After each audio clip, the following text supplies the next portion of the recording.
Welcome back नाजरीन, हम एक बार फिर से हाजिर हैं और अभी हम बात कर रहे थे कि कंपटीशन होना चाहिए लेकिन इतना ज़्यादा नहीं कि वो एक इंतकाम वाली और एक दुश्मनी वाली फीलिंग्स जनरेट कर देता है बच्चों के अंदर। तो वो बड़े होने तक वैसे ही रहता है, अपने बहन भाइयों से, अपने कज़न से, अपने रिलेटिव से एक अजीब सा कंपटीशन का माहौल बन जाना कि वो रिश्तों में मोहब्बत ख़त्म हो जाती है। मैंने बहन भाइयों के अंदर ये मसाइल देखे हैं कि बहन भाई आपस में एक दूसरे के ख़िलाफ़ हो जाते हैं। तो इसको आप किस तरह से एक्सप्लेन करेंगे कि ये किस तरह से ख़तरनाक है हमारी सोसाइटी के लिए? किया हुआ है कंपटीशन पे। मैं बात करता हूँ हमेशा कोऑपरेशन की, कोऑर्डिनेशन की, कि हमें कोऑर्डिनेशन कोऑपरेशन की साइंस को अंडरस्टैंड करना चाहिए।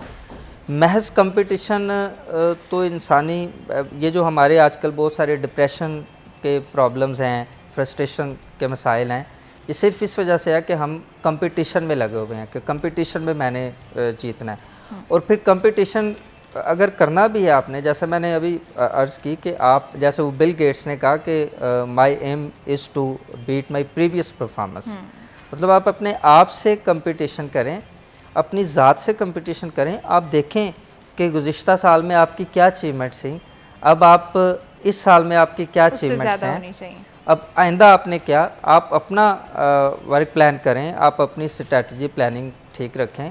और जहाँ तक दूसरों के साथ कंपटीशन की बात है, तो मुझे एक बात किसी दरवेश आदमी ने कही थी बहुत पहले की बात है, अरसा हो गया, तो मुझे वो बात याद आई कि किसी के बड़े हो जाने से मैं छोटा नहीं हो जाता।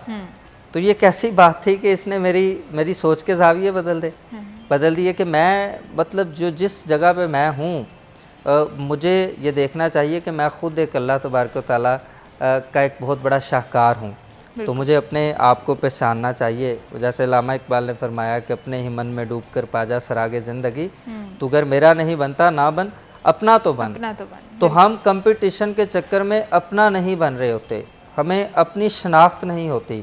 और इंसान कभी आज तक, मेरी नज़र में कोई इंसान उस वक़्त तक कामयाब नहीं हुआ, उस वक़्त तक खुशहाल नहीं हुआ जब तक उसने अपने आप को नहीं पहचाना। ये जो मैं भी, आपने मुझसे क्वेश्चन किया ना जी कि आप मोटिवेशन की दुनिया में क्यों हैं, तो मुझे ये लगा कि जैसे मैंने अब अपने आप को पहचान लिया है कि मैं इसी काम के लिए बना हूँ, तो आई एम टू डू। अब इसमें भी अगर मैं ये देखूँगा कि पता नहीं, जब मैंने मोटिवेशनल लेक्चर्स देने शुरू किए तो मेरे एक दोस्त ने कहा कि यार ये तो छोटे शहर में तो इसका स्कोप नहीं है। मैंने कहा यार बात स्कोप की नहीं है, मुझे ये पता चल गया कि मैंने ये करना है, तो I am to do this. इसमें अब आगे क्या है वो मुझे नहीं पता, मैंने अपने आप को पहचान लिया है, तो मैं बना ही इसलिए हूँ। तो अपने आप को पहचानने पे, अपनी ज़ात का इदराक करने पे ज़्यादा फोकस करना चाहिए।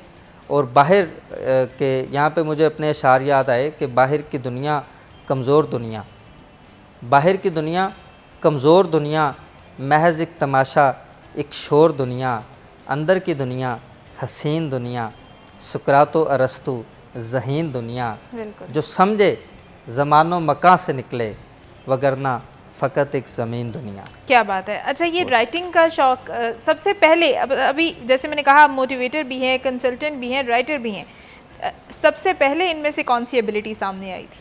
सबसे पहले राइटिंग की। अच्छा, मतलब मैं बड़े बचपन की बातें मुझे याद हैं अभी कि एक नौनिहाल रिसाला था, और तालीम जी, छोटे बच्चों का अभी तक है, मेरे अभी तक है, कराची से जो है वो पब्लिश होता है, तालीम व तरबियत रिसाला था।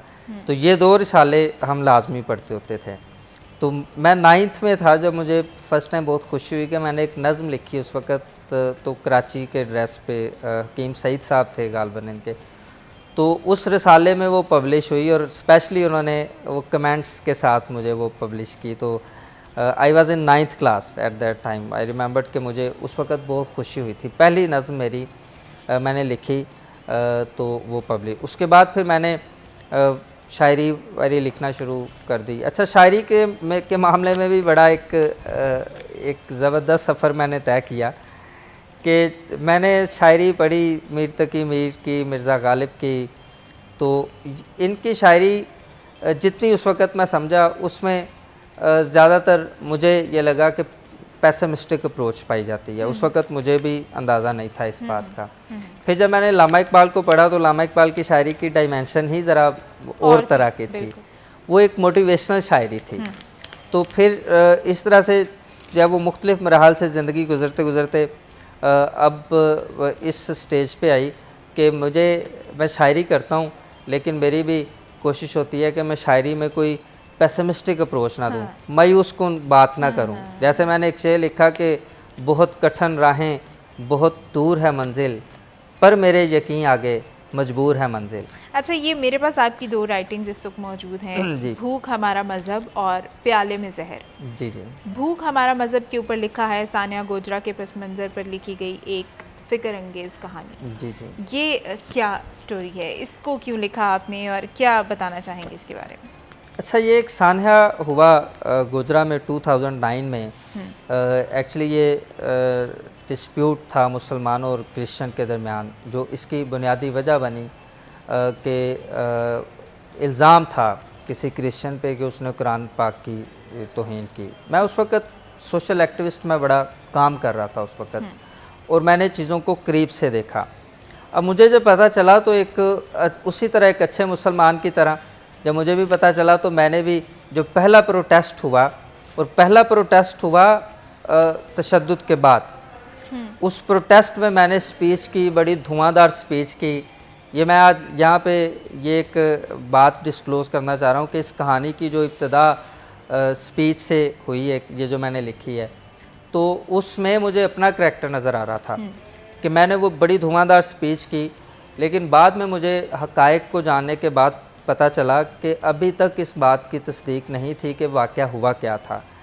मुझे बड़ी शिद्दत के साथ एहसास हुआ कि देखें मैंने भी मतलब फटाफट हक़ाइक़ जाने बगैर हक़ाइक़ जाने बगैर मैं मैदान अमल में कूद पड़ा हूँ, और मुझे हक़ाइक़ का नहीं पता, और उसके नतीजे में खुदा न खास्ता इंसानियत का नुकसान हो रहा है। इस तरह से तो हमें मतलब हमारे रिलीजन ने भी नहीं कहा है कि हम जाने बगैर, और अगर प्रूव्ड ही नहीं है कोई चीज़ तो हम इस तरह करें, क्योंकि हम किसी को नुकसान नहीं पहुंचा सकते। हम तो अपनी ज़ुबान से भी किसी को नुकसान नहीं पहुंचा सकते। और ये नबी अकरम सल्लल्लाहु अलैहि वसल्लम की खूबसूरत तालीमात हैं, और ये वो तालीमात हैं जो मैं समझता हूँ कि जिनसे हम पूरी दुनिया को अपनी तरफ खींच सकते हैं, अगर हम इनको समझ जाएँ।